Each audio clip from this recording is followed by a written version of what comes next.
നമസ്കാരം. ഞങ്ങളുടെ നാട്ടിൽ പൂരമഹോത്സവം നടക്കുകയാണ്. എല്ലാ വീട്ടിലും 3 ദിവസം കിണറ്റിൻ്റെ അടുത്ത്, 3 ദിവസം മുറ്റത്ത്, പിന്നീട് 3 ദിവസം അകത്ത് കാമനെ ഉണ്ടാക്കി വെച്ച് ആദ്യത്തെ 6 ദിവസം ചാണത്തിനെ കൊണ്ടുണ്ടാക്കും. പിന്നീട് ഒടുവിലത്തെ ദിവസം മണ്ണിനെ കൊണ്ട് കാമൻ, കന്യക, ഗണപതി, ദാസി, ദാസൻ.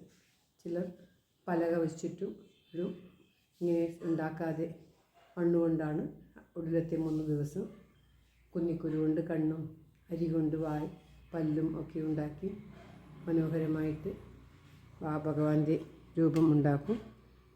ഞാൻ 3 രൂപം മാത്രം, ഗണപതിയും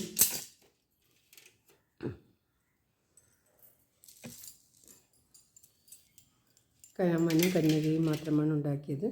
ഇന്ന് 7ാം ദിവസത്തെ മഹോത്സവമാണ്. ഇങ്ങനെ കാമനെ ഉണ്ടാക്കി വീട്ടിൻ്റെ പഴയ വീടുകളിൽ അകത്തേറിയം എന്ന് പറഞ്ഞിട്ടുണ്ടാകും. അതിൽ കൊട്ടിലകത്തിൻ്റെ മുന്നിലായിട്ട് പലകയിൽ ഉണ്ടാക്കി വെച്ചിട്ട്, ഇങ്ങനെ തട്ടൊന്നും വെക്കുകയില്ല, പലകയിൽ പ്ലാവിലയിൽ ഉണ്ടാക്കി വെച്ച് ഗണപതിക്ക് കൊമ്പായിട്ട് ചെമ്പകപ്പൂവിൻ്റെ ഇതൊക്കെ വെച്ചിട്ടാണ് ചെയ്യുന്നത്. ഇങ്ങനെ വെച്ചതിന് ശേഷം ഭഗവാന് തട്ടിൽ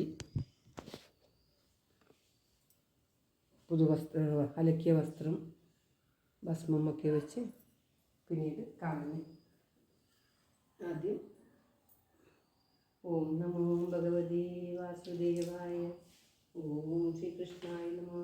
കാമാ വെള്ളം കുടിച്ചോ, കാമാ വെള്ളം കുടിച്ചോ, കാമാ വെള്ളം കുടിച്ചോ,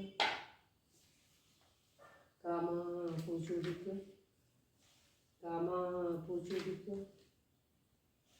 കാമാ പൂച്ചൂടിക്കോ,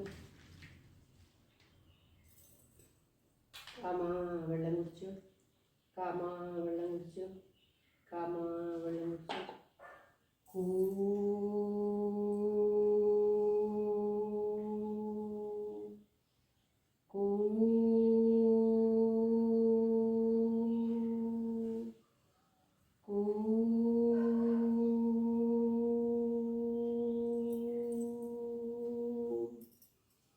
വീട്ടിലെ മുതിർന്ന ആൾ, പൂവിടുന്നതിൽ മുതിർന്ന ആൾ പൂ വാരിക്കൊടുക്കും, മറ്റുള്ളവർ പൂ സമർപ്പിക്കും. അങ്ങനെയാണ് ചെയ്യുക.